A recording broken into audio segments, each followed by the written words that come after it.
আহ, 14 বছরের মেয়েটা, 16 বছরের মেয়েটা 8-7 কাপড় পরে, টাইট কাপড় পরে আধা ঘন্টা 1 ঘন্টা ধরে সাইজা গুইজা আপনার মেয়েটা আপনার ঘর থেকে বের হয় প্রতিনিয়ত। আপনি বুঝেন না এই অসভ্য মেয়ে কারে দেখাইবার জন্য 1 ঘন্টা লাগাইয়া সাজলো, আর এই অসভ্য মেয়ে রাস্তার কারে দেখাবে? আমনে বাপ বোঝেন না? আমনে ললিপপ খান, আমনে বইয়া সিরা সাবান, আপনি সিরা সাবান, আপনি বুঝেন না? আমনের বেডি 1 ঘন্টা লাগাইয়া সাইজা, টাকা আমনের, কাপড় আমনের, মেকআপ আমনের, পাউডার আমনের, ফেয়ার এন্ড লাভলি আমনের, টাকা সব আমনের, রংসায় অটো ড্রাইভার, রংসায় সিএনজি ড্রাইভার, রংসায় রাস্তায় খাড়াইয়া মুতে এমন অসভ্য বখাটে দুশ্চরিত্র যুবক আপনার বেটিরে দেখে আর টিটকারি মারে। এই মুসলমান, এত বড় বেগায়রত আত্মমর্যাদাহীন কেমনে হইবি বাপ বেটা? তুমি কোনো পুরুষ না? তোর স্ত্রী কেন বেটা বাইরে বাইরে হাঁটবে বেটা? বেপর্দা বেটা, তুই বেড হইতে বেটা? চিরানি খাও, ভাত খাইতে পারো না? আত্মসম্মান কোথায়? বেডি আমার বউ, বিয়ে করলাম আমি, রংসায় মানছ ব্যাকল কোথাকার বেটা বে বে করে, বে বে করে, বেগায়রত, সোজা কথা, বেগায়, আত্মসম্মানহীন। এটা স্পষ্ট কিতাবের কথা। আমার কাছে মোটা কিতাব আছে, ওয়ালা তাকরাবুজ জিনা, এই কিতাবের নামে, এটা আরবি কিতাব। ওই কিতাবে আছে ওই পুরুষ আত্মসম্মানহীন, ওই পুরুষের আত্মমর্যাদা নাই। আত্মসম্মান বলতে প্রেস্টিজ নাই ওই পুরুষের, যার স্ত্রী এবং কন্যা বেপর্দা। এবারের মধ্যে কোনো আত্মসম্মান না। ভাত খাই আর ঘুম যাক, ফেসাবে ধরলে ফেসাব করে, ঘুমাইলে হইয়ালা। এই দূরে আপনি ভাতে খাইবেন, আপনি বেডি মানুষে ঘুরবো, আপনার মেয়ে টোটো করিয়া করে, আপনি বইয়া বইয়া বম খান, চা দিয়া ভিজাইয়া খান, আপনি বম খান, এবার গপ মারে, চা দোয়ানে বইয়া গপ। আল্লাহর রহমতে আমরা গো ভাই 3 ফুট বিদেশ, বুঝছি তো কিছে 3 ফুট বিদেশ হলে কিছে? হ্যাঁ হুজুর, আমরা গো আল্লাহর রহমতে একটা বিল্ডিং করছি, 4টা রুম, 2টা বাথরুম, বাথরুম দি সহ টাইলস। আল্লাহু আকবার, কত বড় নিয়ামত! বাথরুমে টাইলস। ওনার পূর্বপুরুষ মাটিতে পেশাব করতো, আল্লাহর দয়ায় এখন উনি টাইলসে মুতে। আল্লাহু আকবার, আল্লাহ কামিয়াব। আমনে কামিয়াব, আমনে সেরে গেছে, আপনার হাত মরলেও দুঃখ নাই, আপনি বলতেন পারবেন না যে টাইলসে মুততে আইছি। মুসলমান কি শুনাইলেন, কি শুনাইলেন মুসলমান? এটা নিয়ে একজন ইমানদারের বলার বিষয়, টাইলস নিয়ে মুসলমান বলবার কথা বিষয় বলেন। আপনি তো বলবেন আখিরাত, আপনি তো বলবেন আপনার সন্তানের ইবাদত, আপনি তো হিসাব দিবেন আপনার ঘরের পর্দা, আপনি তো হিসাব দিবেন আপনার ঘরের মানুষ 6 জন আল্লাহর কোরআন পড়তে পারে কয়জন, এটা বলেন মিয়া। আপনার ঘরের মানুষ 6 জন ফজরের নামাজ পড়ে কয়জন, সেটা বলেন মিয়া। আপনার ঘরে আপনার বউ, ছেলের বউ, মেয়ে মিল্লা মহিলা আছে 8 জন, 6 জন, 4 জন, পর্দা পুশিদা মানে কয়জন? এ মুসলমান, এটা বল, এটা বলো। ভাতের হিসাব দিও না, টাইলস মাইজ দেখাইও না, এটি কিত্তা কও, এগুলো বলো কেন? আত্মমর্যাদা চাই।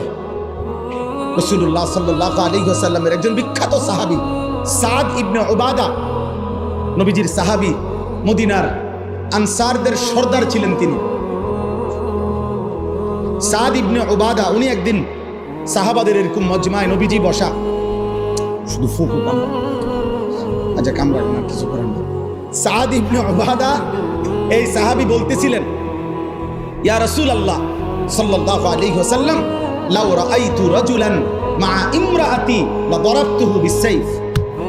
সাহাবী নবীজির সামনে বললেন, ইয়া রাসূলুল্লাহ, আমি যদি 1 মিনিটের জন্য কোনোদিন কোনো পরপুরুষ, বেগানা পুরুষকে আমার স্ত্রীর সাথে দেখি কথা বলতে অথবা দাঁড়িয়ে থাকতে, লা দারাবতুহু বিসাইফ, তরবারির 1 কোপ দিয়ে তার কল্লা ফেলাই দিই। আচ্ছা, উপস্থিত সাহাবীরা তৎক্ষণাৎ এই নবীজির এই সাহাবীর এই কথা শুনে ওনারাও বলে উঠছেন আল্লাহু আকবার। হাদিসে আছে এটা, ওনারা সবাই বলে উঠছে, মানে আপনি দেখছুনি বেটার হিম্মত কি, আল্লাহু আকবার বলে উঠছেন। এবার নবীজি বললেন, আতাআজাবুনা মিন গায়রাতে সাদ, তোমরা আমার সাদের হিম্মত, সাহসিকতা, আত্মসম্মান বোধ, গায়রত দেখে অবাক হলে শোনো সাহাবারা। নবী বললেন, ওয়াল্লাহি আনা আগিয়ারু মিনহু, আল্লাহর কসম আমি মুহাম্মদ সাল্লাল্লাহু আলাইহি সাল্লাম, আমি তার চাইতে বেশি আত্মসম্মানওয়ালা, আর ওয়াল্লাহু আগিয়ারু মিন্নি, আর আমার মহান আল্লাহ তার চাইতে বেশি আত্মমর্যাদা। এজন্য কায়নাতে হাদিসের মধ্যে আছে নবী সাল্লাল্লাহু আলাইহি সাল্লাম বলেন, এই জমিনে কোন পাপের কারণে, কোন অপরাধ জমিনে হলে আল্লাহ সবচেয়ে বেশি গুসা হয়, আল্লাহর প্রেস্টিজে লাগে, আল্লাহর আত্মসম্মানে লাগে। খোদার কসম নবী বলছে, কোন বান্দা জমিনে যখন কোন নারী পুরুষ জিনা করে, ব্যভিচার করে, তো আল্লাহর প্রেস্টিজে, আত্মসম্মানে, আল্লাহর গায়রতের মধ্যে সবচেয়ে বেশি আঘাত লাগে।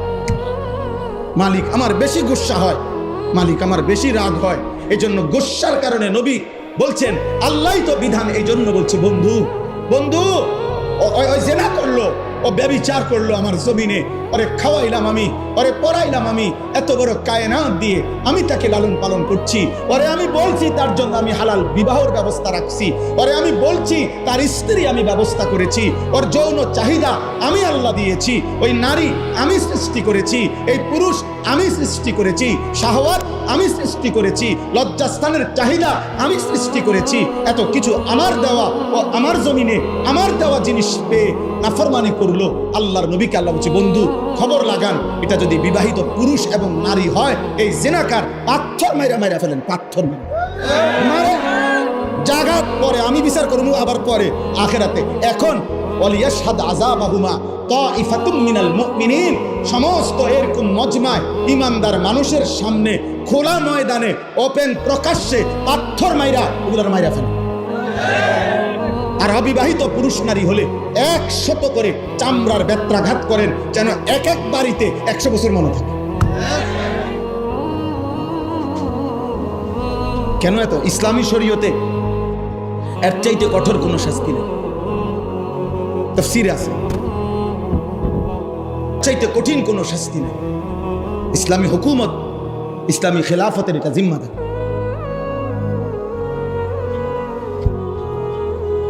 এজন্য এটা জরুরি। বাপ, আমি যুবক ভাই তোমাদেরকে অনুরোধ করছি, মুসলমানের নওজোয়ান প্রিয় ভাই আমার, প্রিয় সন্তান আমার, যদি তোমার বাবা মাও তোমার খবর না রাখে, ধরে নাও তারা তোমারে ভুলে গেছে, কিন্তু আল্লাহ তোমারে ছাড়বে না। বাপ, নারী দেখো না, নারী দেখো না বাপ, অশ্লীল ছবি দেখো না, মোবাইলের উলঙ্গ দৃশ্য দেখো না বাপ, তুমি বরবাদ হয়ে যাবা, তোমার দুনিয়াও শেষ হয়ে যাবে, তোমার আখিরাতও শেষ হয়ে যাবে। ইন্নাল্লাযীনা ইউহিব্বুনা আন তাশিআল ফাহিশাতু ফিল্লাযীনা আমানু লাহুম আযাবুন আলীমুন ফিদ দুনিয়া ওয়াল আখিরাহ। কোরআন শরীফের আয়াত, সূরা নূরের মধ্যে আছে। আল্লাহ বলছে, যারা মুসলিম জনসমাজে অশ্লীলতা ছড়িয়ে দেয়, জিনা ব্যভিচার ছড়িয়ে দেয়, নারী পুরুষ ছেলে মেয়ের অবাধ বেহায়াপনা ছড়িয়ে দেয়, খোদার কসম আল্লাহ বলছে, আমি ওয়াদা দিলাম তাদেরকে আমি কঠিন আযাব দেব, ফিদ দুনিয়া ওয়াল আখিরাহ, দুনিয়াতেও আখিরাতে। পরে আমি বেইজ্জতি করে দেব, ওকে আমি অপমানিত করব, ওরে কষ্ট দেব, যদি ও লজ্জা পাবেই পাবে, আজ কিংবা কাল। এজন্য কোনো ব্যভিচারী, অসৎ চরিত্রের অধিকারী, নারী পুরুষের জিনা ব্যভিচার সহ হারাম সম্পর্ক যার, সে কোনোদিন সুখ পায়। তুমি খবর লাগাও, খবর লাগাও। কোন বিবাহ বহির্ভূত প্রেমের সম্পর্ক শেষ পর্যন্ত সুখকর হয় না, শেষ পর্যন্ত ফাসাদ লাত্তি ছাড়া আর কিছু তো। হ্যাঁ, 3 বছরের ভালোবাসা, 8 বছরের জানাশোনা, 9 বছরের দিন ফাসাদ লাত্তি, একটা লাত্তি, এরপরে মেউ মেউ করে কান্দে। আর আমার কাছে তো কত ফুলান কান্দে, আমি তো শত শত যুবকের সাথে আমার সম্পর্ক, মেও মেও করে কান্দে, সব শেষ, সব শেষ।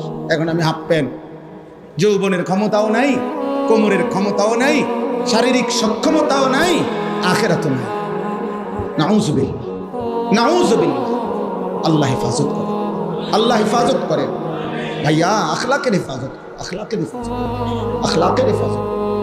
নারী দেখো না বাপ, ছবি দেখো না, ছবি দেখো। দুশ্মন আজকে ষড়যন্ত্র করছে বাপ, ষড়যন্ত্র। ওরা বুঝছে মোবাইলের এই আসক্তির যুগে চারিদিকে আসক্ত, শাহওয়াত বেড়ে গেছে।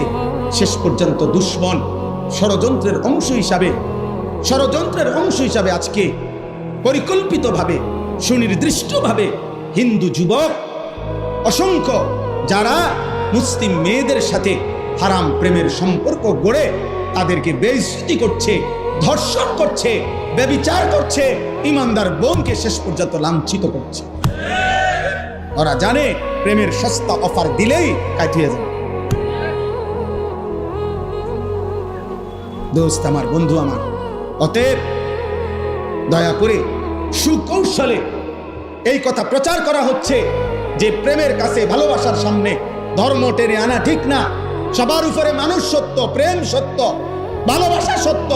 আল্লাহ বলছে না বেটা, নবী বলছে খোদার কসম, বিবাহ বহির্ভূত, স্বামী স্ত্রীর ভালোবাসা ব্যতীত, স্বামী স্ত্রীর প্রেম ব্যতীত, বিবাহ বহির্ভূত ছেলে মেয়ে, নারী পুরুষের যেই কোনো সম্পর্ক, এটা জেনা, এটা জেনা, এটা জেনা, এটা জেনা, এটা ব্যভিচার, এটা ব্যভিচার, এটা ব্যভিচার, এটা বেহায়াপনা, অসভ্যতা ছাড়া আর কিচ্ছু। বিবাহ বহির্ভূত প্রেম হয় না, বিবাহ বহির্ভূত ভালোবাসা হয় না। ভালোবাসা শুধুই স্বামী স্ত্রী, ভালোবাসা শুধুই কি ওয়াজআলা বাইনাকুম মাওয়াদ্দাতাম ওয়া রাহমা। কোরআন শরীফ আল্লাহ বলছে, আমি আল্লাহ স্বামী স্ত্রীর মধ্যে দিয়ে দিলাম ভালোবাসা এবং দয়া মায়া। কোরআন শরীফের আল্লাহ আমাদেরকে হেফাজত করে, হেফাজত করে। কিশোর ভাই, নওজোয়ান ভাই, আরেকটু সচেতন হও, আরেকটু সচেতন। এত পাগল হইও না ভাইয়া, এত মাতাল হইও না। যে চাহিদা আল্লাহ দিয়েছেন ওই চাহিদা আল্লাহ পূরণ করুন। ক্ষুধা যিনি দিয়েছেন খাবারের ব্যবস্থা তিনি রাখছেন, তৃষ্ণা যিনি দিয়েছেন পানির ইন্তজাম তিনি রেখেছেন। ঠিক লজ্জাস্থানের চাহিদা যিনি দিয়েছেন হালাল পবিত্র স্ত্রী তিনি ব্যবস্থা রাখছেন। ওয়েট, তুমি অপেক্ষা করো, মিলে যাবে ইনশাআল্লাহ। আমার কথা মনে রাখো, এই দুস্থের কথা মনে রাখো। আমি বলি নষ্ট হইও না, চরিত্রহীন হইও না। আগামী ইসলামের জন্য, আগামীর কালেমার পতাকার জন্য, মাহাদির পক্ষে লড়বার জন্য, দাজ্জালের বিরুদ্ধে লড়বার জন্য ঈমান আমলওয়ালা, আখলাকওয়ালা যুবক তোমরা যদি তৈরি না হও, আল্লাহর দ্বীনের জন্য লড়বে কে? কালেমার জন্য লড়বে কে? বাস কি বলো ভাই? গাজাবাসী আজীবন শুধু রক্তই দেবে না, মুসলমান আজীবন শুধু মরতেই থাকবে। আজকে তো ৭৭ বছর হয়ে গেছে। 1948 সনে ইসরায়েলের এই বেঈমানরা ফিলিস্তিনের উপরে হামলা শুরু করছে 1948 সালে। আজকে বরাবর ৭৭ বছর। 2025 তুমি হিসাব করে দেখো, আমি হিসাব করে দেখছি ৭৭ বছর ধরে মুসলমান জান দিচ্ছে। আর তুমি নাড়িয়ে দেখো, ছবি দেখো, তোমার কলিজায়, আমার ভাইদের জন্য, বোনের জন্য, ইমানদারের জন্য তোমার কলিজায় কোনো কান্না আসবে না, মায়া লাগবে না? 1964 সাল থেকে রোহিঙ্গা মুসলমানরা জীবন দিচ্ছে, রক্ত দিতে আজকে প্রায় 60 বছরের বেশি। ওরা জীবন তাহলে রক্তই দিবে আর আমরা ঘুমিয়েই থাকবো না? 1947 সালে ব্রিটিশ যখন এই উপমহাদেশ থেকে চলে গেছে, তখন এই কাশ্মীর মুসলমানের অঞ্চল, কাশ্মীরকে অমীমাংসিত রেখে চলে গেছে। সে 47-এর পর থেকে আজকে 2025 78 বছর ধরে কাশ্মীরের মজলুম মুসলমান জীবন দিচ্ছে। অতএব দোস্ত আমার, বন্ধু, নওজোয়ান, আজকে এই ওলামায়ে কেরামের এই পরিষদ থেকে আমরা তোমাদেরকে উদাত্ত আহ্বান জানাই, আগামীর ইসলামের জন্য, মাহাদির সৈনিক হওয়ার জন্য, দাজ্জালের বিরুদ্ধে লড়বার জন্য, পৃথিবীর সমস্ত বেঈমানের বিরুদ্ধে দাঁড়াবার জন্য, ইমানের পতাকা হাতে দাঁড়াবার জন্য তুমি রেডি হও ইনশাআল্লাহ। বলো ইনশাআল্লাহ। 30 বছরের নিচে যাদের বয়স তারা দাঁড়াও, দাঁড়াও নওজোয়ান, বলো ইনশাআল্লাহ, বলো ইনশাআল্লাহ। ইনশাআল্লাহ, দ্বীনের জন্য লড়বো ইনশাআল্লাহ। আল্লাহ তোমাদেরকে তৌফিক দান করেন, আল্লাহ তোমাদেরকে হিম্মত দান করেন, আল্লাহ তোমাদেরকে কবুল করেন। বউ ভাই, বউ বউ, বসো বাবা, বসো বসো।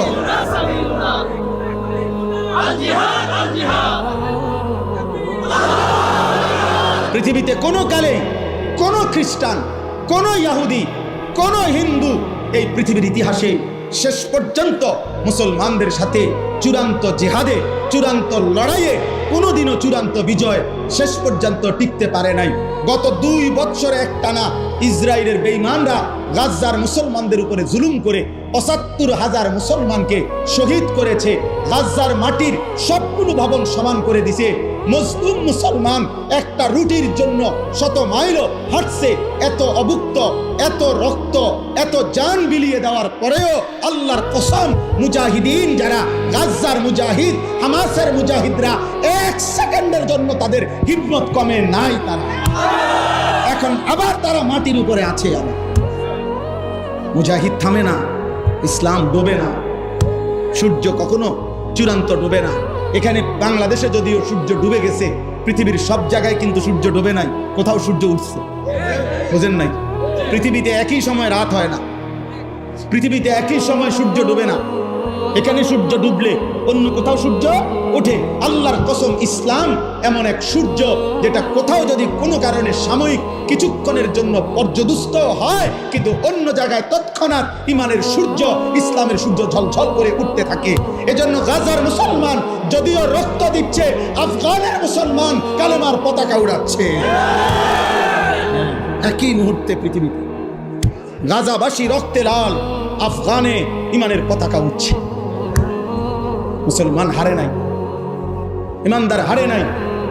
মনে রাখো, মদে মাতাল যুবক, নারীতে আসক্ত যুবক, মোবাইল আর অস্থির ছবি দেখা ছাড়া যার রাত কাটে না, দিন কাটে না, একটা সেজদাও যে সমস্ত ছেলেরা দাও না, মনে রাখো আমার আব্বা, বাপ, তোমারে ছাড়াও ইসলাম বিজয় হবে, তোমারে ছাড়াও মাহাদি লড়বে, তোমারে ছাড়াও দাজ্জালের বিরুদ্ধে লড়বে, তোমারে ছাড়াও ঈসা নবীর যোদ্ধা বাহিনী লড়বে। কিন্তু হয়তো তুমি কামে লাগলা না, তুমি চলে গেলা জাহান্নামের পথে। ইমানদার নওজোয়ান ঠিকই আল্লাহর জন্য জান দেবে। এজন্য তুমি হও সেই কাফেলার সৈনিক, বলো ইনশাআল্লাহ। তুমি হও ফজরের মুসল্লি, ইনশাআল্লাহ তুমি হবে মাহাদির সৈনিক। হ্যাঁ হ্যাঁ, এটা হাদিসের। ফজরের মুসল্লি যারা, মাহাদির সৈনিক তারা। এই বাংলার মাটিতেও কালিমার পতাকা উড়বে ইনশাআল্লাহ, ইনশাআল্লাহ উড়বে ইনশাআল্লাহ, ইনশাআল্লাহ। রাসূলুল্লাহ সাল্লাল্লাহু আলাইহি সাল্লাম বলছে, যদি শোনো যে কিয়ামতের আর একদিন বাকি, তবু ইয়াকিন রেখো মাহদি আসবে। ইমানের পতাকা, ইসলামের পতাকা, ইসলামের বিজয় বিশ্বময় উড়বেই উড়বে। এটা হাদিস, এটা হাদিস। হয়তো তুমি কামে লাগবে না, আরে তুমি কামে লাগবে না, রে তুমি বেরিয়ে চাইলে, আর তুমি নারী দেখে দেখে শেষ হয়ে গেল, তুমি অশ্লীল ছবি দেখে দেখে শেষ হয়ে গেল, তুমি চুল ঠিক করতে করতে হায়াত শেষ, তুমি মোবাইল টিপতে টিপতে হায়াত শেষ, আর কোনো কামে লাগলে না, আর কি এর দূর আর কি। কিন্তু মনে রেখো বাপ, এই জন্য আজকে আমি অনুরোধ করছি, আমার ওই কথার থেকে আবারও ফিরে যাই। আমরা অভিভাবক যারা বলছিলাম একজন পুরুষ, অতএব অভিভাবক হিসাবে আমার অধীনস্থ স্ত্রী, আমার ছেলে, আমার মেয়ে, আমার অধীনে যারা, তাদের ঈমান আমলের হেফাজত কার দায়িত্ব? অভিভাবক। কার দায়িত্ব বলেন না কেন? অভিভাবক। অভিভাবক। 3 বছরের বাচ্চাটা সারাক্ষণ মোবাইল টিপে কেন? তার মা নাই? 12 বছরের ছেলেটা সারাক্ষণ মোবাইল টিপে কেন? কেন তার বাপ নাই? আপনি চিরানি খান, আপনি গাছটি কাটেন, কার জন্য আপনি রোজগার করেন? এত টাকা, এত ঘাম, এত পয়সা আপনি রোজগার করছেন ওর জন্য? কার জন্য বিল্ডিং করলেন? ও তো 1 ওয়াক্ত নামাজ পড়ে না। এই দুশ্মন আপনার জন্য কি উপকারে আসবে? কথা বলেন। ওই বাপ, আপনি যে আজকে 60 বছর হয়ে গেল, আপনি যে 30টা বছর ধরে এই বাজারে মাথার ঘাম পায়ে ফেলাইয়া একটা একটা টাকা রোজগার করেন, ব্যবসা করেন, আপনার স্ত্রীও বেপর্দা, আপনার ছেলেও নামাজ পড়ে না, আপনার মেয়েও পর্দা করে না, আপনি এনে বাজারে ঘাম ঝরে, আর তারা বইয়া বইয়া টেলিভিশনে ঘরে সোফাত বইয়া তারা নর্তকীর নাচ দেখে, নাটক দেখে, সিনেমা দেখে। আমনের ছেলে এলাকার আরো 2-4টা বখাটের লগে পুরা দমে মোবাইলে উলঙ্গ ছবি দেখছে, আর আমনের ঘাম বাইয়া বাইয়া পড়তেছে একটা একটা টাকার জন্য। এই দুশ্মন যারা, আল্লাহর দুশ্মন, নবীর দুশ্মন, ইমান ইসলামের দুশ্মন, যাদের ওযু নাই, সেজদা নাই, নামাজ নাই, দিন নাই, শরীয়ত নাই, এদের জন্য যে আপনি এত কষ্ট করলেন, এরা আপনার দুনিয়ার কি কাজে আসবে, আখিরাতের কি কাজে আসবে? উপার্জনকারী, চাকরি, ব্যবসা, ক্ষেত খামার, দেশ বিদেশ যেমনে হোক, আমি কিছু না কিছু কি করি, রোজগার করি। অতএব আমাকে লক্ষ্য রাখতে হবে আমার উপার্জন যেন হালাল হয়, খাবার যেন কি হয়, হালাল। ইনশাআল্লাহ আপনি দেখবেন এই 3 জিনিস ঠিক নজর রাখলে আপনার আগামী গন্তব্য জান্নাত। আল্লাহ তৌফিক দান করেন, আল্লাহ কবুল করেন, আল্লাহ হিম্মত দান করেন। মুআজ্জাজ হাজিরিন, আমি শুধু আয়াতের তরজমা বলছি। হুয়াল্লাযী খালাকাকুম মিন তুরাবিন সুম্মা মিন নুতফাতিন সুম্মা মিন আলাকাতিন। আল্লাহ তাআলা বলে, বান্দা আমি আল্লাহ যিনি তোমাদেরকে সৃষ্টি করেছি মাটি থেকে, অতঃপর বীর্য থেকে, অতঃপর জমাট রক্ত থেকে। আমি আল্লাহই ধীরে ধীরে 7টা ধাপে আমি আল্লাহ তোমাদেরকে মায়ের পেট থেকে, পৃথিবী থেকে বের করেছি। সুম্মা ইউখরিজুকুম তিফলান, যেদিন আমি মায়ের পেট থেকে বের করলাম সেদিন আমি তোমাদেরকে শিশু হিসাবে বের করেছি। সুম্মা লিতাবলুগু আশুদ্দাকুম, ধীরে ধীরে আমি তোমাদেরকে পূর্ণ শক্তিতে পৌঁছাইছি, মানে যৌবন কাল দিয়েছি। সুম্মা লিতাকুনু শুয়ুখা, অতঃপর আমি তোমাদেরকে বৃদ্ধ বানিয়েছি। তাইলে আল্লাহ বললেন, বান্দা মনে রেখো, মাটিতে আমি তোমাকে আমিই রাখছি, বীর্যের মধ্যে তোমাকে আমিই রেখেছি, জমাট রক্ত, গোশতের টুকরা, হাড্ডির কঙ্কাল, গোশতের আবরণ, রূহ ফুঁকে দেওয়া, শিশুকাল, যৌবনকাল, বৃদ্ধকাল, এই সকল অবস্থার পরিবর্তন আমি করেছি। অমিনকুম মান ইউতাওয়াফা মিন ক্বাবলু, আমি কিন্তু সবাইকে যৌবন দেই না, সবাইকে বৃদ্ধ বানাই না, বরং অসংখ্য ব্যক্তিকে আমি আল্লাহ এই 3 স্তরে পৌঁছবার আগেই মৃত্যু দিয়ে ফেলি। কেউ ছোটবেলায়, কেউ যৌবনকালে, কেউ বৃদ্ধকালে। মৃত্যু হয় কিনা? 3 বছরের বাচ্চা মরে তো, 30 বছরের যুবক মরে তো, 90 বছরের বৃদ্ধ মরে তো। ওয়ালিতাবলুগু আজালাম মুসাম্মা, আমি কিন্তু প্রত্যেককে আমি আল্লাহর নির্ধারিত হায়াত আমি পূর্ণ করে থাকি। কাউকে অকালে মৃত্যু দেই না, বরং আমার ফয়সালা মতে মৃত্যু দেই। ওয়ালাআল্লাকুম তাকিলুন, আল্লাহ বলেন এই যে বিচিত্র অবস্থা, একবার মাটি, একবার বীর্য, একবার জমাট রক্ত, একবার গোশতের টুকরা, একবার হাড্ডির কঙ্কাল, একবার গোশতের আবরণ, আরেকবার রূহ ফুঁকে দিলাম, আরেকবার শিশু বানাইলাম, আবার যুবক বানাইলাম, আবার বৃদ্ধ বানাইলাম, আবার অনেককে বৃদ্ধ পর্যন্ত নিলাম, অনেককে তার আগে আগেই মৃত্যু দিয়ে দিলাম। এই সবটা আমি আল্লাহ কেন করছি? এমন রকমের ওয়ালাআল্লাকুম তাকিলুন, যেন তোমরা বুঝতে পারো, বুঝতে পারো, বুঝতে পারো। কি বুঝতে পারো? যেন তুমি বুঝতে পারো আমার এই শরীর, আমার এই দেহ, আমার এই জীবনের উপরে আসলে আমার কোনো নিয়ন্ত্রণ নাই, আমার কোনো ক্ষমতা নাই। শিশু আমি কেন হলাম? আল্লাহ চেয়েছে। যৌবন আমার কেন পেলাম? আল্লাহ চেয়েছেন বলে। বৃদ্ধ আমি কেন হলাম? আল্লাহ চেয়েছেন বলে। আমি কেন হাসলাম? আল্লাহ হাসায় বলে। আমি কেন কাঁদি? আল্লাহ কাঁদায় বলে। আমি কেন সুখে আছি? আল্লাহ সুখে রাখছে বলে। আমি কেন দুঃখে আছি? আল্লাহ দুঃখে রাখছে বলে। আমি কেন সুস্থ আছি? আল্লাহ সুস্থ রাখছে বলে। আমি কেন অসুস্থ হলাম? আল্লাহ অসুস্থ করছেন বলে। আল্লাহ বলে, বান্দা অতএব তোমার যেহেতু কোনো অধিকার নাই, বরং আমার হাতে সব, আমার হাতে সব, আমার হাতে সব। অতএব তোমার আকল আর বুদ্ধি বিবেক দিয়ে তুমি ভাববা। ইনসাফের দাবি, বিবেকের দাবি, আকলের দাবি এটা যে আমি আল্লাহরই গোলামি করা, আমার ইবাদত করা, আমার হুকুমই মানব। এটাই তুমি তো তোমার কোনো কিছুর অধিকার নেই। আমি মন মতো বুড়ো হয়ে যেতে পারবো? কথা বলেন না কেন? আমি মন মতো হায়াত টিকতে পারবো? তাহলে আমাদের নিজস্ব কিছু করার ক্ষমতা আছে? অতএব কার গোলামি করা উচিত? কার হুকুম মানা উচিত? এই কথাটাই আল্লাহ। অতএব আমরা প্রত্যেকেই নিজের যৌবনকে কদর করব, নিজের ঈমান আমলকে হেফাজত করব, আখলাককে হেফাজত করব।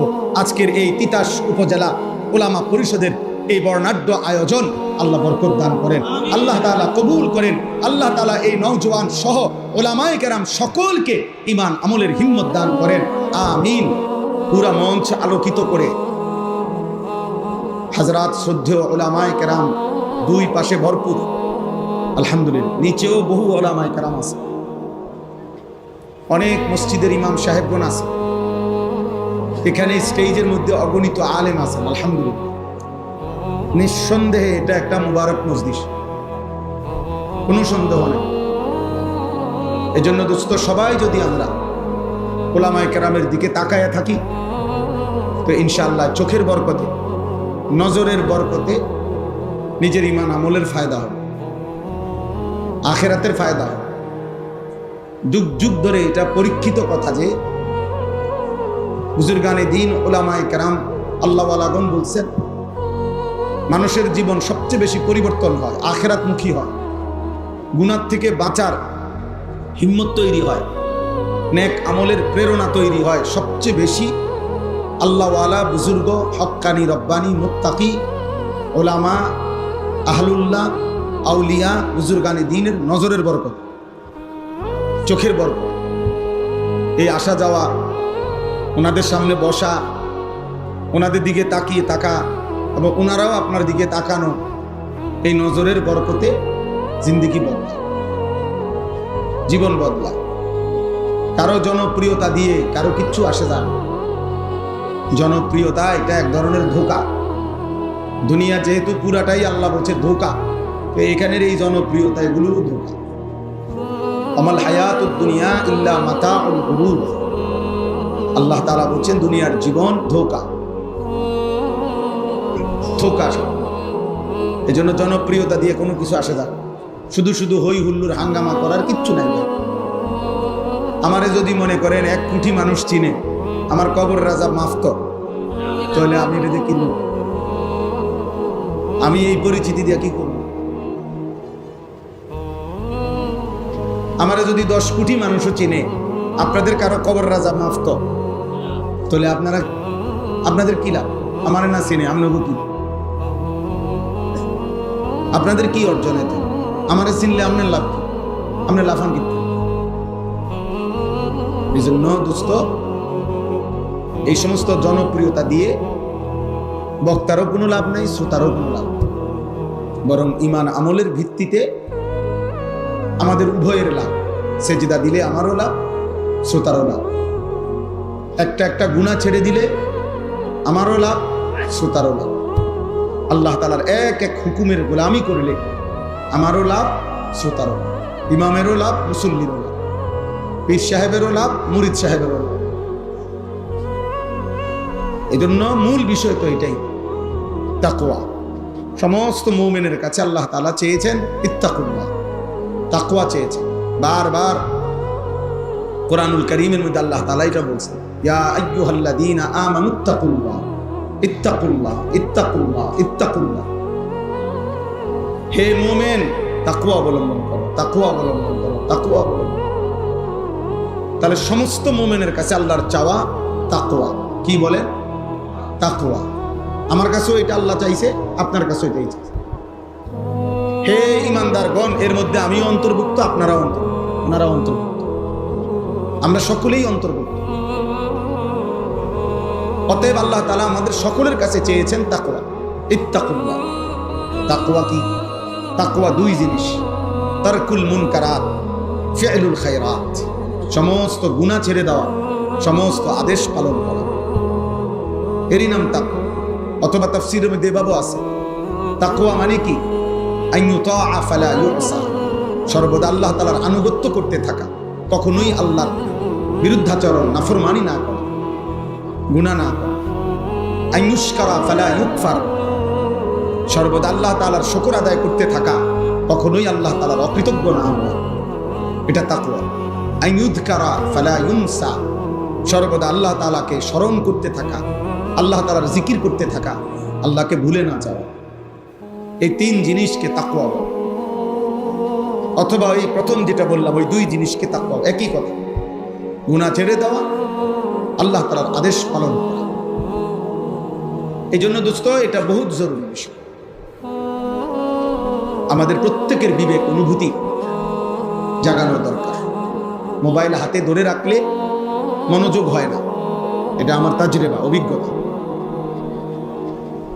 মোবাইল হাতে ধরে রাখলে মনোযোগ হয়, বারবার ওই লোকটা মোবাইলটার কথাই মনে পড়ে, সে সারাক্ষণ এটার দিকে তাকায়, এটারে ছোট করে, বড় করে, আগায় পিছায়, চারিদিকে সবারে ঘুরায়, পাবলিক উড়ায়, স্টেজ উড়ায়, সদর বদরে সংবন।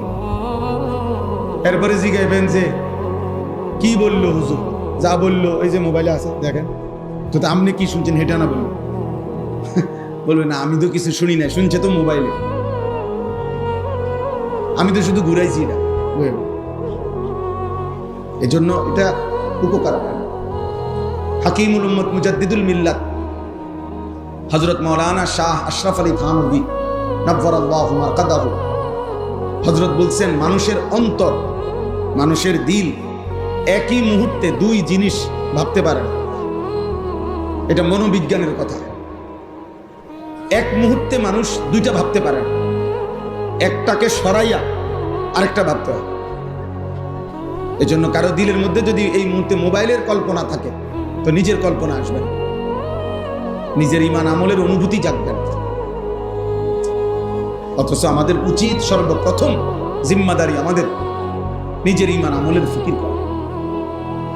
প্রত্যেক পুরুষ এবং নারীর প্রথম দায়িত্ব, আমি পুরুষ আনিসুর রহমান, আমার প্রথম জিম্মাদারি আমার ঈমান আমল, আখিরাতের হেফাজত, এটার খেয়াল রাখা। পুরুষ মাত্রই আমার প্রথম দায়িত্ব এটা। পৃথিবীর কেউ আল্লাহকে না মানুক, আমাকে সেজদা দিতেই হবে। পৃথিবীর কেউ গুনাহ না ছাড়ুক, আমাকে ছাড়তে হবে। এই হলো প্রথম দায়িত্ব। আলাইকুম আনফুসাকুম, আল্লাহ বলছে হে ঈমানদার নিজেকে আঁকড়িয়ে ধরো। কু আনফুসাকুম, হে ঈমানদার নিজেকে জাহান্নামের আগুন থেকে বাঁচাও। ওয়াসতাবির আলাইহা, আল্লাহ বলছে নিজে নামাজের উপরে মজবুত থাকো। ফাকাতিল ফি সাবিলিল্লাহ লা তুকাল্লাফু ইল্লা নাফসাক, আল্লাহ বলছে হে নবী বন্ধু আমার, আপনাকে বলছি যদি আপনার সাথে আপনার একজন সাহাবীও যুদ্ধের ময়দানে না থাকে তবে আপনি একাই আল্লাহর পথে জিহাদ করুন।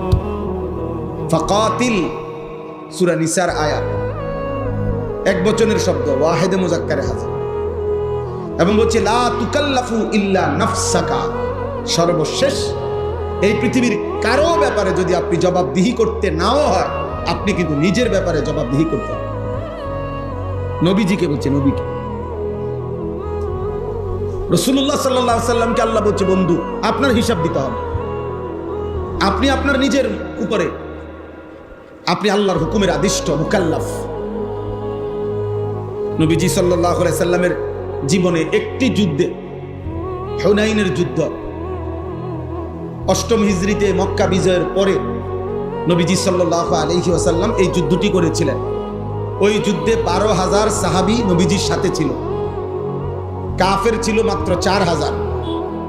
এই একটাই নবীজির জীবনের যুদ্ধ যেই যুদ্ধে কাফের ছিল কম, মুসলমান বেশি। কিন্তু ওই যুদ্ধে কাফেরদের প্রথম আক্রমণে এমন তীব্র আক্রমণ করছে তারা, মাত্র 4,000, 12,000 সাহাবী একসাথে নবীজির সংঘ ছেড়ে দিয়ে যুদ্ধের ময়দান থেকে ছিন্ন ভিন্ন ছত্রভঙ্গ হয়ে গেছে, যে যেদিকে পারছে সরে গেছে আক্রমণের চোটে। কিন্তু তারিখের মধ্যে আছে নবী সাল্লাল্লাহু আলাইহি ওয়াসাল্লাম ওই কঠিন মুহূর্তে ময়দানে, যুদ্ধের ময়দানে একাই আপন জায়গায় দাঁড়িয়েছে, এক সুতা তিনি নড়েন না, এবং সাহাবায়ে কেরামকে ডাকছেন, আনা নবিয়্যু লা কাযিব আনা ইবনু আব্দুল মুত্তালিব, ফিরে আসো, আমি মিথ্যুক নবী না, আমার উপরে আল্লাহর সাহায্য আছে। তাইলে নবীজি সাল্লাল্লাহু আলাইহি সাল্লাম যদি বলতেন মাওলা আমার সাথে 12,000 ছুটে গেছে এই জন্য আমিও ছুটে গেছি, না, আল্লাহ বলবেন বন্ধু 12,000 সাহাবী ছুটে যাক, আপনি দৌড় দিলেন কেন? আপনারটা বল, হ্যাঁ হেরাটা হেরা রাজি গেল, আপনারটা বল, আপনি দৌড় দিছেন কেন? এই জন্য নবীজি দেখাইছেন যে না, আমি দৌড় দিইনি, আমি আপন জায়গায় দাঁড়িয়েছি। কেন? ফাকাতিল ফি সাবিলিল্লাহ, আল্লাহ তো আমারে বলছে প্রয়োজনে আপনি একাই আল্লাহর পথে যুদ্ধ করুন। আল্লাহ তো আমাকে বলছে আমি শেষ, আমি আমার হিসাব দিতে হবে। এই জন্য প্রথম জিম্মাদারি। এই জন্য প্রিয় ভাই বাবা, একটি মাহফিল এটা একটা প্রদর্শনী না, এটা নির্বাচনী জনসভা না, আমি কোনো প্রার্থী না, আমার কোনো মার্কা নাই। দয়া করে যেন আল্লাহর বাস্তে প্রিয় ভাই আমার, বাবা আমার, শুধু শুধু হুড়াহুড়ি হুলস্থুল না করলে ভালো। আল্লাহর কথা ওলামায়ে কেরাম ধারাবাহিকভাবে বলতেছেন, নিজের জন্য মনোযোগ দিয়ে শুনলে ভালো, শুনলে ভালো। এই প্রচন্ড গরমের মধ্যে আপনারা কষ্ট করে বসছেন, অতএব মনোযোগ দিয়ে কষ্ট করেই শুনেন। আল্লাহ বরকত দিন, আল্লাহ বরকত দিন। আমি দয়া করে অনুরোধ করব, আমরা প্রত্যেকেই নিজের ঈমান আমল আখিরাতের ব্যাপারে আমাদের প্রথম দায়িত্ব, এটা আমাদের ফিকিরে রাখতেই হবে, আমাদেরকে এটা মনে রাখতেই হবে। আমি প্রসঙ্গক্রমে দ্বিতীয় আরো দুইটা বলি। একজন পুরুষ হিসাবে সবাই মনোযোগ দিয়ে শোনো। 1 নম্বর দায়িত্ব হলো আমার নিজের ব্যক্তি, আমি আমার ঈমান আমলের হেফাজত, আমার আখিরাতের ফিকির আমার মধ্যে থাকা চাই, জওয়ান হোক বুড়া হোক। দ্বিতীয় নম্বর হলো একজন পুরুষ হিসাবে আমার দ্বিতীয় পরিচয় হলো আমি একজন অভিভাবক। অতএব আমার অধীনস্থ যারা, তাদের প্রত্যেকের ঈমান আমল আখিরাত হালাল হারাম, তাদের ইবাদত বন্দিগির প্রতি নজর রাখা, তাদেরকে ইবাদত আমল আখিরাতের ফিকিরে অভ্যস্ত করা, আল্লাহর কসম এটা আমার প্রতিদিনকার দায়িত্ব, এটা আমার নিয়মিত দায়িত্ব। প্রতিদিন হায়াত আছে যতক্ষণ। এই ছেলে, এই অপদার্থ কোথাকার, বের হবে ডান থেকে, বেড়া বাইর হবে, এটা ওইখান থেকে একজন শ্রোতা জায়গা দেয়, তুমি উঠো থেকে। মোবাইল এটা আলগি দিলা কেন, কারে উঠাও? আবার ব্যাটকায় বেওকুফ কোথাকার। এখন কেমন লাগলো? এখন যে ধমক শুনলা ভাল লাগছে নি? এখন আমি কি সুন্দর করে বলি নাই? কথা বলেন না কেন? বিষয়টা কি আমি বুঝাই বলি নাই? তাইলে খামখেয়ালি মনে করছো? হ্যাঁ, সাবধান। আমি সোজা কথা, আমি সংখ্যা দিয়ে করব কি বাপ? আমি 15 বছর আগে, 20 বছর আগে 4 জন মানুষের সামনে বয়ান করছি, 10 জন মানুষের সামনে বয়ান করছি। এখন একেবারে পুরো আমার মনে আছে, আলহামদুলিল্লাহ। আমি 5 জন 10 জন মানুষের সামনেও আল্লাহকে সাক্ষী রেখে বলতেছি, 4 ঘন্টা লাগাতার বয়ান করছি। 4 ঘন্টা, গরির ঘন্টা, কোনো অসুবিধা নেই, এটা কোনো বিষয়ই না। অনেক মানুষ, কম মানুষ, কোনোটাই সফলতা কিংবা ব্যর্থতার কিছু না। মহান আল্লাহ রাব্বুল আলামিন গ্রহণ করা, কবুল করা, এটা হলো মূল বিষয়। আল্লাহ গ্রহণ না করলে 100 কোটি মানুষও কিছু আসে না, কোনো ফায়দা নাই। বললাম না, জনপ্রিয়তা ধোঁকা, ধোঁকা। এজন্য দোস্ত মনোযোগী হওয়া দরকার।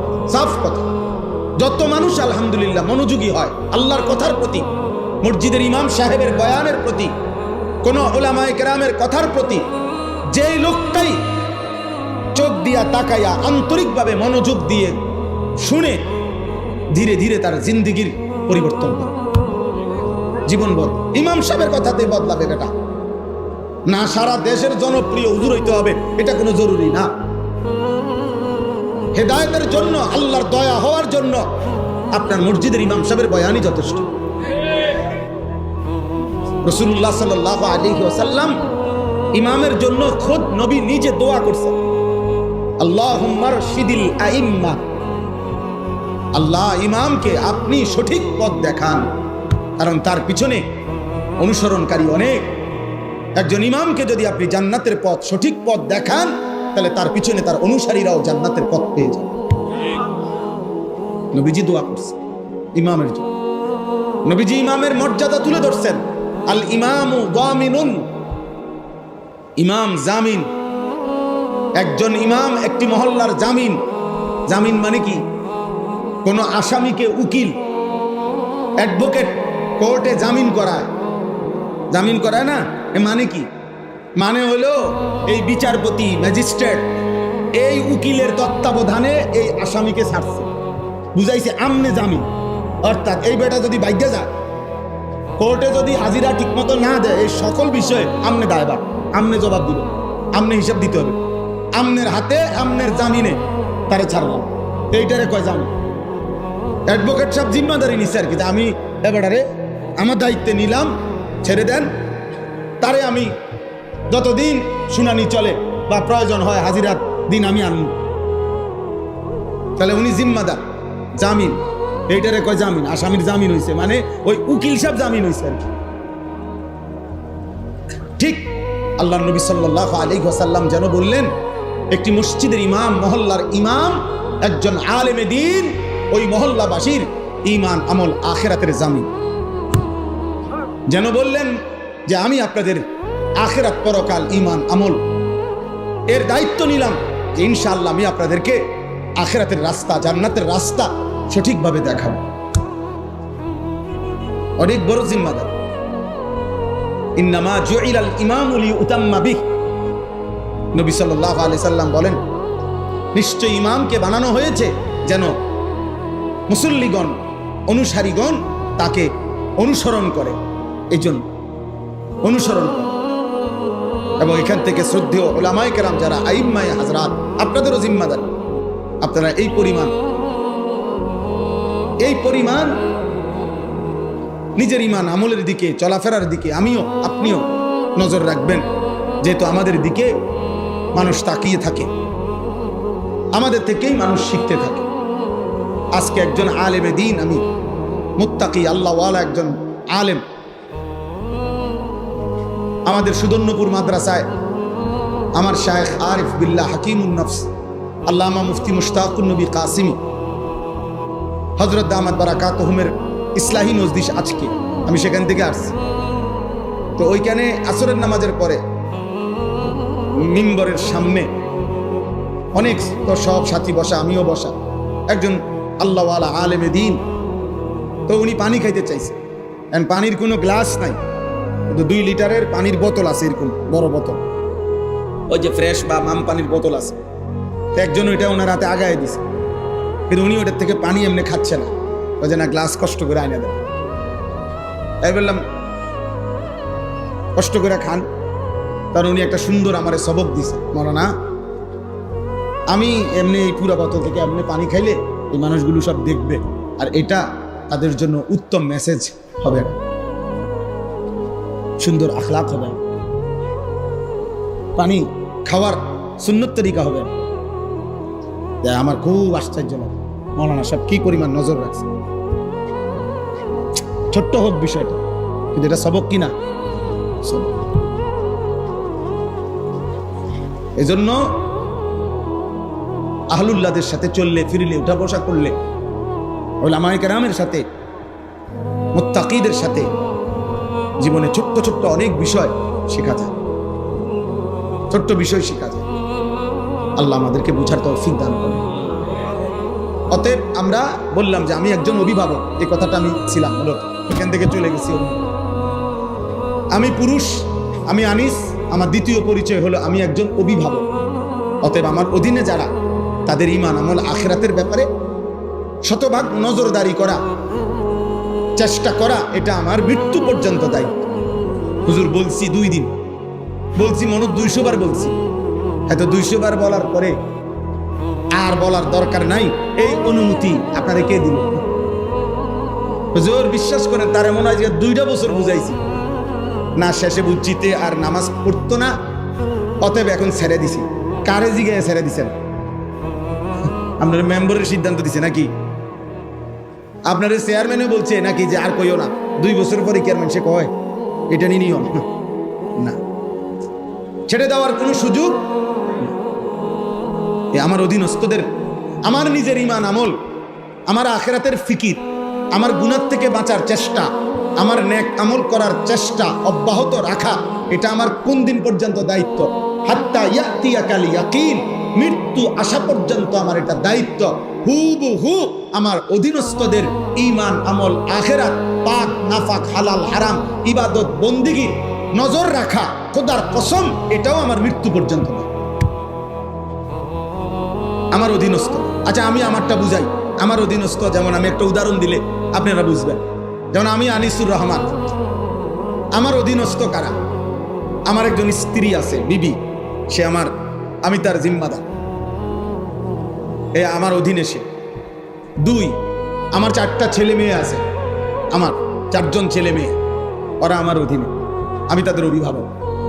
3, আমার গাড়িতে আমার দুইজন মানুষ আছে, সবসময় আমার সাথে থাকে, একজন ড্রাইভার, একজন আমার খাদেম ছেলে হাফেজ সাহেব। এরা দুইজন আমার অধীনে, আমি এদের অভিভাবক। 4, আমার একটা ছোট মাদ্রাসা আছে কুমিল্লা ক্যান্টনমেন্ট ময়নামতি সাহেবের বাজার, সেখানে 34 জন শিক্ষক কর্মচারী আছে, স্টাফ আছে, আমি তাদের অভিভাবক, তারা আমার অধীনে। ওইখানে 500 জন ছাত্র আছে, 494 জন, ধরেন 500 জন, এই 500 জন ছাত্রের অভিভাবক, তারা আমার অধীন। এলে এই মানুষগুলো, এই যেগুলোর কথা আমি বললাম, আমারটা আমি বললাম, আমি কমপক্ষে এদের ঈমান আমল আখিরাতের ব্যাপারে যত্নবান হওয়া, আমার সর্বাত্মক চেষ্টা করা, আল্লাহর কসম এটা আমার জিম্মাদারি। এখান থেকে একদিনেরও ছুটি নেই, একদিনেরও ছুটি নেই, একদিনেরও ছুটি নেই। এই জন্য আম্বিয়া কেরাম দেখাইছেন নমুনা। হযরত নূহ আলাইহিস সালাম সর্বশেষ 950 বছর পরেও যেদিন তুফান শুরু হয়ে গেছে, ওনার নৌকা ছেড়ে দিবে তুফান থেকে বাঁচার জন্য, সেদিনও শেষ মুহূর্তেও ওনার ছেলে কেনআন ওই কাফের ছেলেটাকে ইমানের দাওয়াত দিছে, বলতেই থাকছে আর বলছে, বাপ ইমান এনে আমার নৌকায় উঠে আসো, ইয়া বুনাইয়া আরকাম মা'না, হে আমার সন্তান আও না বাবা, ইমান আই না, আইসা পড় বাবা, এই তুফানে ডুবে যাবে।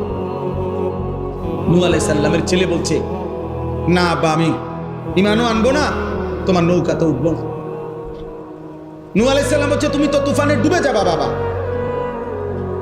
তখন সেই ছেলে বলছে, কোরআনে আছে, সাআবি ইলা জাবালিন ইয়াসিমুনি মিনাল মা, আমি ওই পাহাড়ের উপরে গিয়ে আশ্রয় নেব, এই পাহাড় আমারে আপনার খোদার তুফানের পানি থেকে বাঁচিয়ে দেবে, এত উপরে পানি যাবে না।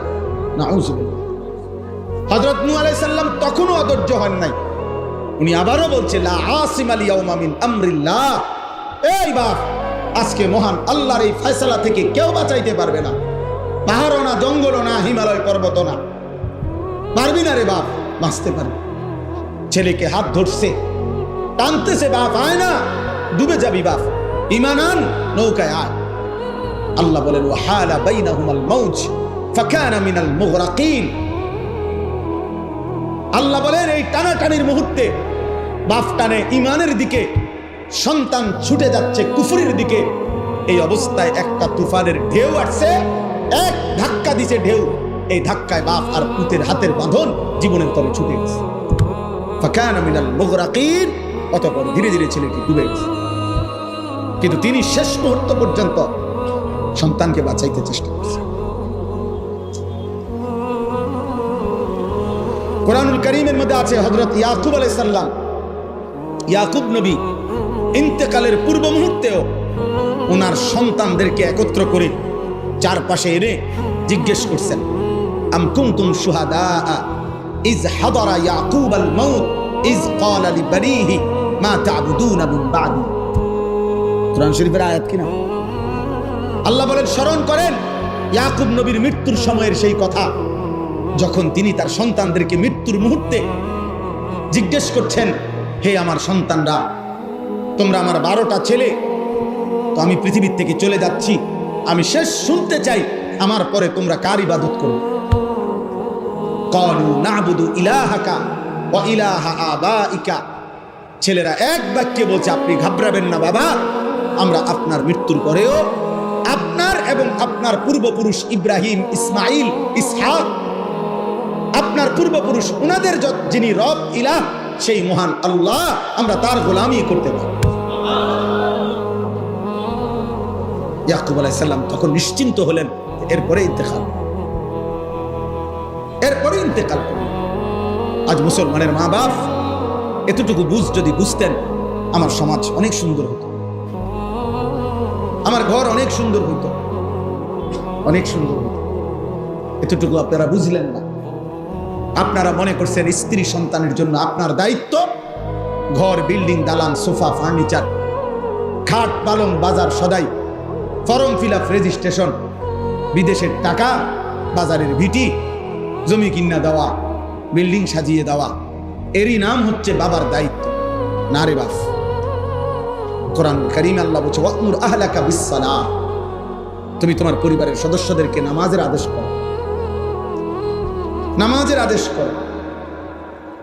আজকে যদি এতটুকু বুঝতেন, আমি প্রতিদিন একবার হলো এই কথা বলি, আমার জিন্দেগির সবচেয়ে বড় আফসোস ওইটা যে 16 বছর 18 বছরের 14 বছরের এত অল্প বয়সী মুসলমানের ছেলে মেয়ে খোদার 365 দিন আপন ঘরেই ঘুমায়, বাবা মা জীবিত, অথচ 365 দিনে খোদার একটা বছরে কোনোদিন ফজরের নামাজ পড়ে না।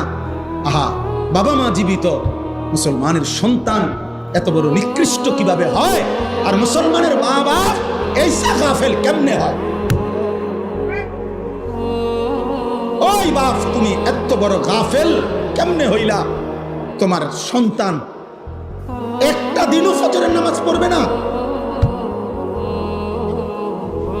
তুমি কেমন বাপ হইলা?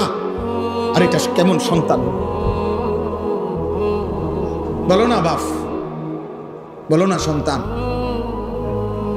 নওজোয়ান বলো না ভাইয়া, এই কিশোর নওজোয়ান ছেলেরা, এই বন্ধুর কথা বলো, জবাব দাও।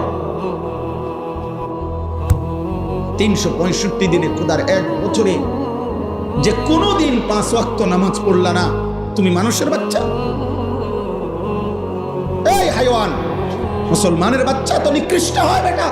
তোর কোনো আল্লাহ নাই, তোরে কেউ বানায় নাই বেঈমান নাফরমান, তোর কোনো সৃষ্টিকর্তা নাই, তোর কোনো নবী নাই, তোর জন্য কেউ 23 বছর কাঁদে নাই, তোর কোনো ধর্ম নাই বাপ, তোর কোনো কিতাব নাই,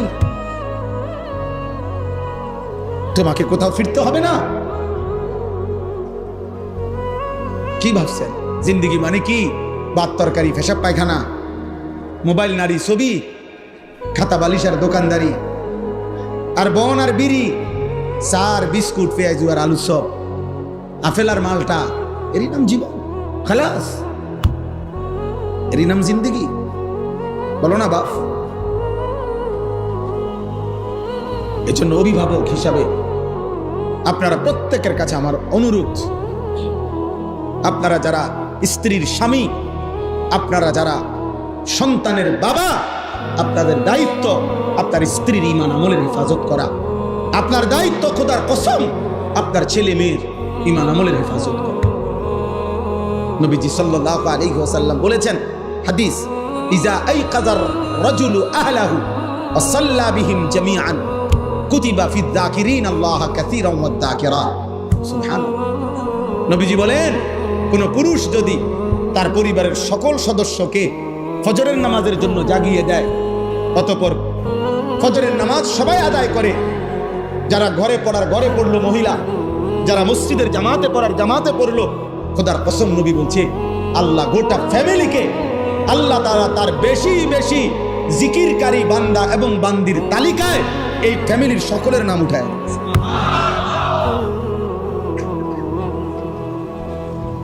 কুতিবা লিখে দেওয়া। নবীজি বলছেন সাল্লাল্লাহু আলাইহি ওয়াসাল্লাম, রাহিমাল্লাহু রাজুলান আইকাযা ইমরাআতাহু ফাইন আবাত নাদাহা ফি ওয়াজহিহাল মা। আল্লাহ ওই পুরুষের উপরে, ওই স্বামীর উপরে আল্লাহ রহমত নাজিল করেন যে তার স্ত্রীকে ফজরের নামাজের জন্য জাগিয়ে দেয়। যদি সে উঠতে না চায়, ফাইন আবাত, উঠতে না চায়, তাহলে স্বামী আদর করে তার চোখে মুখে পানির ছিটা দিয়ে দেয়। ওটো উঠতে হবে, পানির ছিটা দিয়ে দেয় যেন সে উঠে। আল্লাহ নবী বলেন আল্লাহ ওই স্বামীর উপরে তৎক্ষণাৎ রহমত নাজিল করে। শেষ হয় নাই হাদিস, এর পরের অংশ হলো ওয়া রাহিমাল্লাহু ইমরাআতান, আল্লাহ ওই স্ত্রীর উপরেও রহমত নাজিল করেন আইকাযাত যাওজাহা, যে তার স্বামীকে ফজরের নামাজের জন্য জাগিয়ে দেয়। ফাইন আবা, যদি স্বামী উঠতে না চায়, নাদাহাত ফি ওয়াজহিহিল মা, এবার স্ত্রী তার চোখে মুখে পানির ছিটা দিয়ে। উঠতা না, কালকে যে তুমি আমার পানি দিছো চোখে মুখে, আজকে বালতি দিয়া পানি ওঠো। আচ্ছা, এমন ভালোবাসায় কি ঝগড়া হবে? এটা তো মহব্বত। আল্লাহ নবী সাল্লাল্লাহু আলাইহি সাল্লাম বলেন, এমন স্বামী স্ত্রী উভয়ের উপরে মহান আল্লাহ রহমত বর্ষণ করে। তাহলে পরিবারের ব্যাপারে জিম্মাদারি দেখেন। কোরআন শরীফের উদাহরণ শুনেন, একটা ছোট্ট উদাহরণ দেই বুঝবেন। সূরা আহজাবের মধ্যে আছে, ইয়া আইয়ুহান নাবিয়্যু, হে নবী আমার, আমাদের নবীকে আল্লাহ বলছেন, কুল লি আজওয়াজিকা, আপনি আপনার স্ত্রীদেরকে বলুন। আলাদা বলছে ওয়া বানাতিকা, আপনি আপনার মেয়েদেরকে বলুন। ওয়া নিসাইল মুমিনিনা, আপনি সমস্ত ঈমানদার নারীদেরকে বলুন। কি বলুন? ইউদনিনা আলাইহিন্না মিন জালাবিবিহিন্না, তারা যেন তাদের দেহের আবরণ, বোরখা, পর্দা, দেহের কাপড়, মোটা ঢিলে ঢালা বোরখা আবৃত, একদম চোখ চেহারা সহ পুরা শরীর যেন ভালোভাবে তারা ঢেকে নেয়। এই কথাটা শতভাগ পর্দা করার জন্য, ঢিলে ঢালা পোশাক দিয়ে নিজেকে আবৃত করার জন্য, এমনকি চোখ জিলবাব বলা হয় যেটা দিয়ে চোখও ঢাকে, এরকম পোশাক দিয়ে তারা যেন নিজেদেরকে ঢেকে নেয়। এই আদেশ, এই পর্দার আদেশ আপনার স্ত্রীদেরকে বলুন, আপনার মেয়েদেরকে বলুন, ঈমানদার নারীদেরকে বলুন। বুঝছেননি? কথা বলেন না, কথা এটা বুঝছেননি? এখন আমনে বলেন, এখান থেকে আপনি এটা ভাগ করেন। আমনে বুঝেন যে নবীজি সাল্লাল্লাহু আলাইহি সাল্লামের স্ত্রীগণ ঈমানদার ছিলেন কিনা, নবীজির মেয়েগণ ঈমানদার ছিলেন কিনা। তাইলে এই কথাটা তো একবারে বলতে পারতো যে হে নবী, ঈমানদার মহিলাদেরকে বলেন তারা যেন তাদের কাপড় পর্দা করে নেয়। তো এটা বললেই তো স্ত্রীরাও বুঝতো, যে মেয়েদেরকেও বুঝাইতো, আবার বাকি মহিলা সাহাবী যারা তারাও তো বুঝে নিত। এই এক শব্দ দ্বারাই তো হয়ে যাইতো। কিন্তু আলাদা বললেন কেন? স্ত্রীদেরকে বলুন, মেয়েদেরকে বলুন, মুমিন মহিলাদেরকে বলুন, এরকম তিনটা আলগা আলগা বললেন কেন? আল্লাহ বুঝাইতে চাচ্ছেন, বন্ধু আপনি একজন স্বামী, অতএব আপনি স্বামী হিসাবে স্ত্রীদেরকে বলুন। আপনি একজন বাবা, আপনি বাবা হিসাবে মেয়েদেরকে বলুন। আপনি একজন নবী, নবী হিসাবে আপনার ঈমানদার উম্মতের নারীদেরকে বলুন। কি করে দিছেন? আলাদা করে দিছেন, নয়তো এমনি কইলো কেন? ভাগ করে দিছেন কিনা? তাইলে এবার বুঝছেন? তাহলে আপনার স্ত্রীকে ঈমান আমলের কথা বলার দায়িত্ব জুনায়েদ বাগদাদির, মালাকুল মউত আজরাইলের, নাকি কার? আমার। কার? আমার স্ত্রীকে বলবে কে? আমি বলবো। আমার মেয়েদেরকে বলবে কে? আমি বলবো। আমি বলবো।